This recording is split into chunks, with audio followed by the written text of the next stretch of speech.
There we go. The uh, the camera quality might be a little scrappier than normal, at least for the car. I'm uh, I'm a little bit late to uploading the cardio video, and I can't wait at the house any longer. I got some shit to do after the lift. But today's just gonna end up being a quads only day. Because I'm a fucking asshole. I got a little bit irresponsible with my time management. So rather than just try to do a little bit of both, I'd rather just totally thrash quads and skip hams.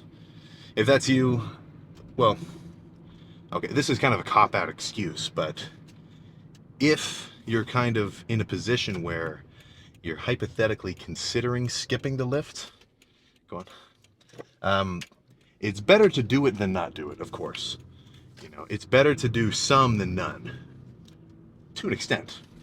So, if that really, I'm just an asshole. I should have been a little more responsible. Woke up at before 2 o'clock today. But I'm a fool, so don't emulate this.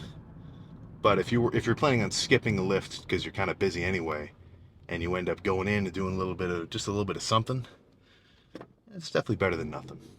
You can kind of catch my logic, I'm sure.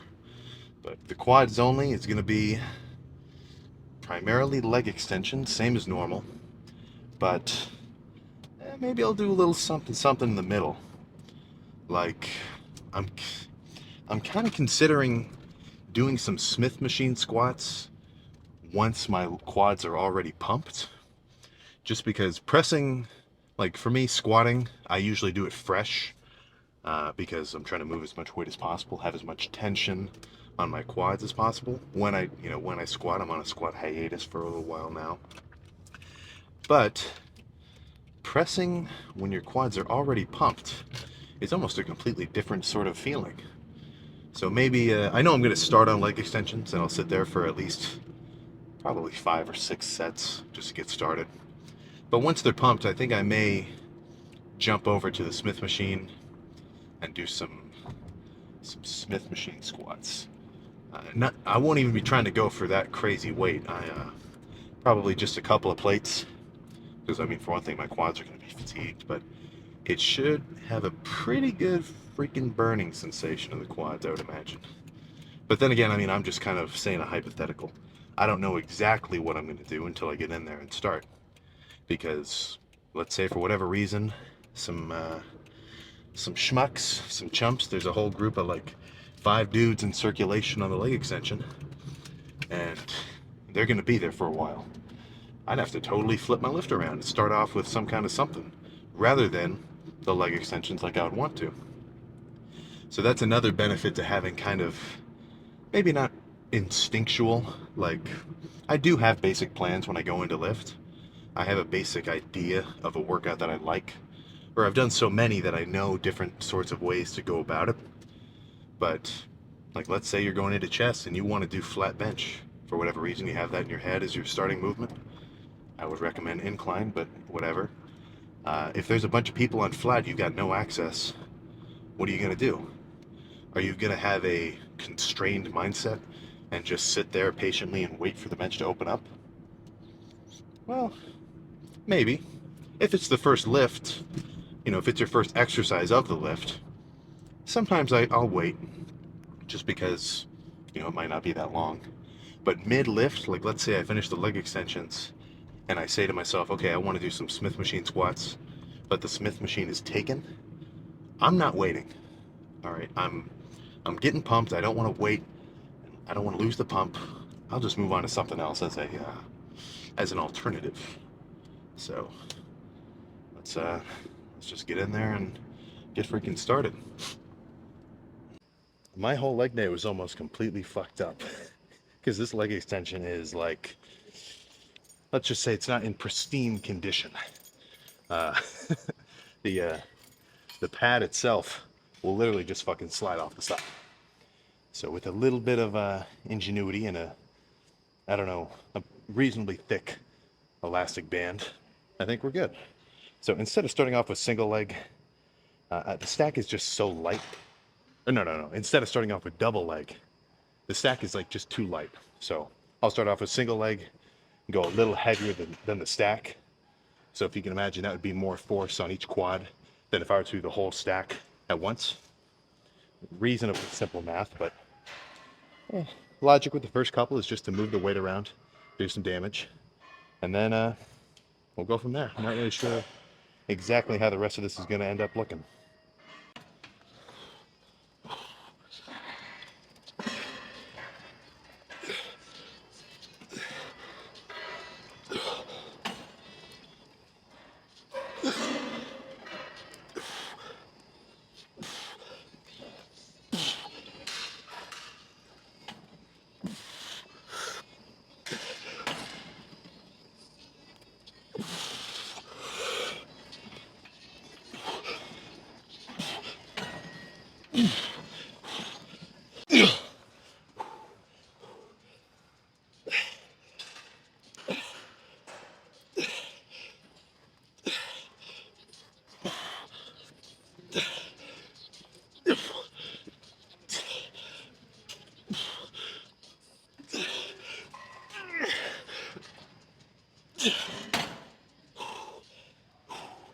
All right, I lied. One more.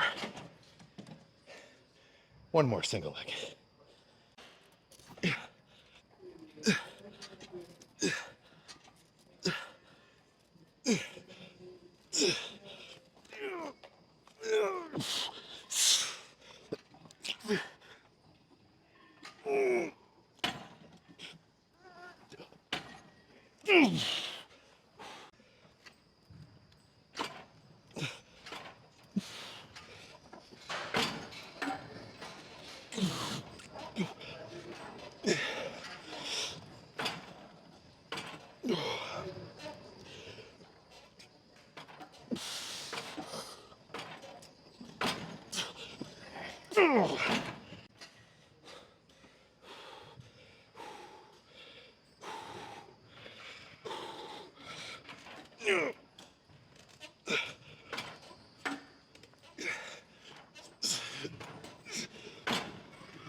So I just ran down from the last 2 sets. I only did 9 total, so I cut 2 out the normal, but I didn't record those last 2. But they look the same as the other double leg ones. So let's see what kind of quad pump we have elicited. You can compare this to my quads in the earlier video, the cardio / physique update one. It's doing a little pose down with legs with no pump. So let's see if we're looking inflated at all. Let's pull these guys all the way up.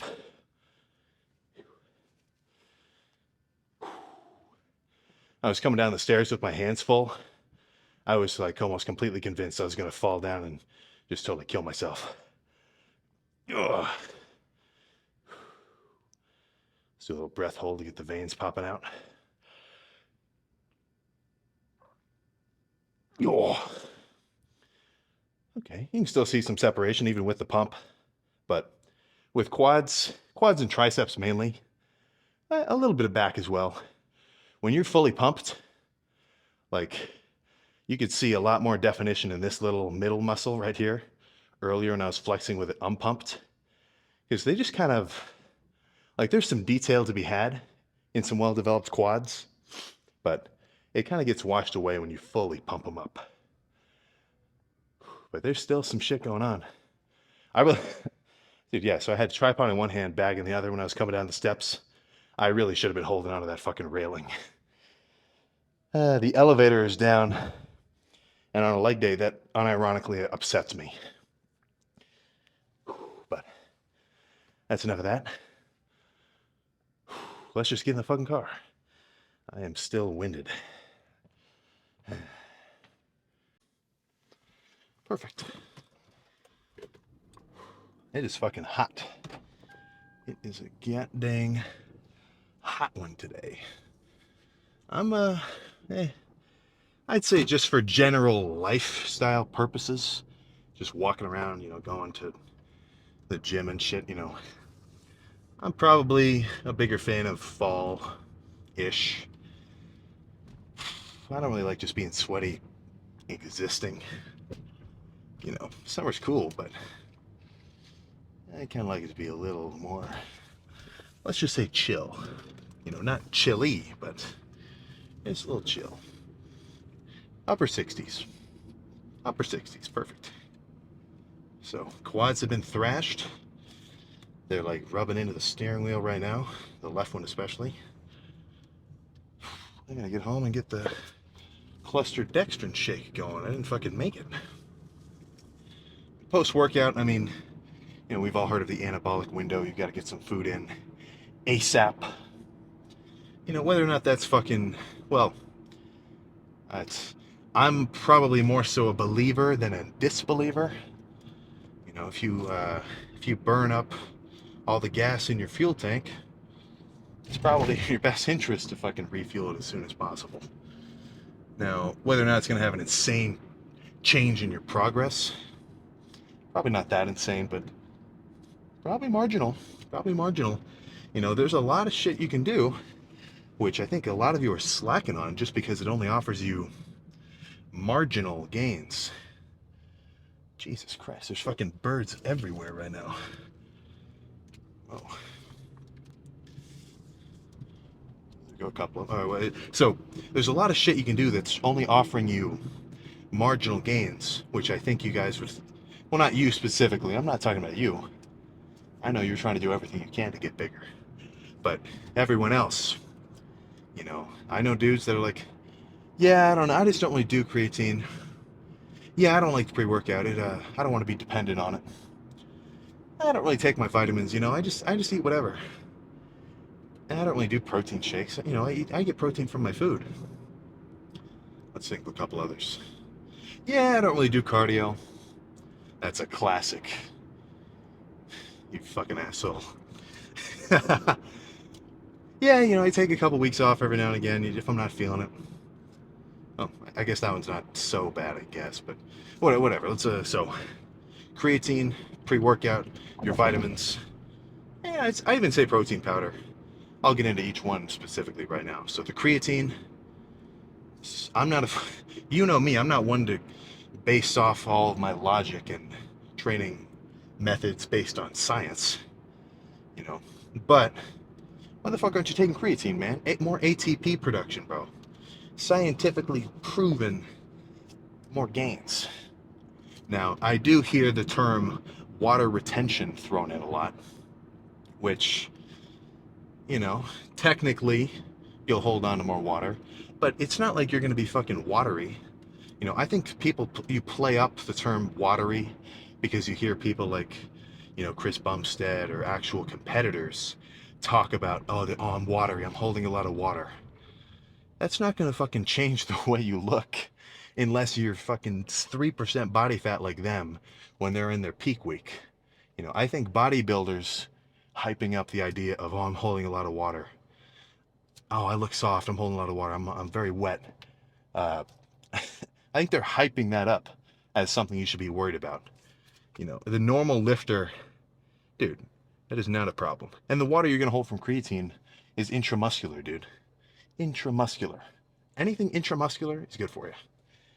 So, let me think so creatine, what did I say? Pre-workout. Sure, I understand the arguments of, You don't want to be dependent on it. But do you use a cell phone? Have you ever used Google Maps? How do you get to work? How do you get to work or school? Do you walk there? Or do you drive there? Do you rely on a fucking car to get you there? Relying on shit is not inherently a bad thing. But I do see your point. Oh well, if I use it and I forget it, or if I run out, then I'm not gonna have a good workout. Sure, but I mean that's just your fucking responsibility to remember your shit. Let's say you forget it. Honestly, I, I've never forgotten pre-workout. Well, I'm sure I have. Actually, no. I've literally never forgotten the pre-workout for as long as I've been doing it, because it's just part of the lifting routine. But sure, if I forgot it a couple times, maybe my lifts wouldn't be as good that day. I wouldn't have such a crazy pump. Maybe I wouldn't be so high energy because like I didn't have some caffeine in my system. But the majority of the other lifts when I have been doing the pre, that would greatly outweigh any quote unquote like detriment you'd get from having one bad lift if you forgot it. That argument I think is just a little bit of a cope. But let's say let's say you are seriously concerned about the caffeine. It makes you just fucking, you're crazy sensitive to it. Get a stem-free pre. Don't use the hostility. Use the bloodshot. No stems. You're still going to get a gnarly pump from all the, the nitric oxide ingredients. Plus, there's all sorts of other stuff going on there too with like, your endurance, your mental focus. Really, I kind of focus on the pump ingredients. That's what I'm really going for. So creatine pre-workout. Your vitamins. Dude, I know for a fact you're not getting a fucking vitamin-rich diet. If someone were to test your blood highly thoroughly, you got some deficiencies. I can guarantee it. For one thing, you're probably not getting enough vitamin D. That's fucking everybody. And that's got like a direct correlation to just how you feel, man. Having low vitamin D, that's just not good for you. More prone to, XYZ unfortunate situations. Then you probably got low iron or, I don't know, whatever. Maybe you don't. Maybe you eat the perfect, absolute macro and micronutrient rich diet. You don't need your vitamins. But I'm inclined to believe that it's good for you. I do find it a little bit interesting that people would, how much people want, like, to preach perfection. Like, you shouldn't take your vitamins to make up for anything you're lacking in your diet. Like, people that say that, if you were to analyze their diet, I'm sure they're fucking missing things, That's not my deal. For me, food is more so for the fats, carbs, and proteins. And then, get your vitamin for anything you missed. I'm legitimately convinced that that's a maybe not absolute perfect substitute, sure, but it's definitely better than not taking them at all, which I'm sure you're doing. Not you. Not you. I know you're taking your vitamins, but everybody else. So creatine, pre-workout, your vitamins, your cardio. I say cardio enough. When I bring up the topic of cardio, I hope it makes your stomach drop, like you get called into the office because you're in trouble. Come on, man. Just do it, dude. It's good for everybody. Literally, if you're if you're hanging out with your mom or your parents or whatever, well, I guess if you live with them, then of course you are. Have them do their fucking cardio. It's good for them. It's good. You're doing your cardio is fucking good for you. You're not meant to just exist in a very plain state. You're not meant to just sit down, get on Fortnite for 8 hours a day, or do your office job for whatever. You're not just meant to sit. You're supposed to move around, dude. We're not that. Obviously, we've got computers and TikTok and cars and shit, but we're not that far from fucking animals, man. Right? You still gotta be active. If your dog doesn't move around all day, like if for whatever reason your dog just stopped moving around and playing all day and just laid down, and like let's say he was super active the day before, you'd probably think there's something fucking wrong with him. But you don't think the same thing about you? Obviously I'm not it's not like I'm running around being active all day, but your 30 minutes of cardio and your workout Oh, dude, that's insanely different than just nothing. The sedentary lifestyle is certainly not ideal, even if you don't want to be a fucking bananas bodybuilder. So, I think that pretty much covers a couple of bases. And yeah, so like I was saying, all of those things, they're not going to double your muscle gain in 1 year. Like, let's say you take one guy with creatine and one guy without it. You take one guy with pre-workout, one guy without it. One guy with his vitamins, one without it. One doing his cardio, and one being an asshole. You know, the difference in a year or even a couple years may not be insanely drastic, but it'll be there. So the more of these little things that you can optimize outside your life, you know, focused on lifting, obviously that's what everything, anytime I talk about like life or lifestyle or like motivation improvements, it's going to be related to lifting and bodybuilding and muscle growth. But all these things, it'll fucking add up over time. So keep it in mind. I am fucking out of here, god dang it. Oh, let's blur that number out. I'll see you next time.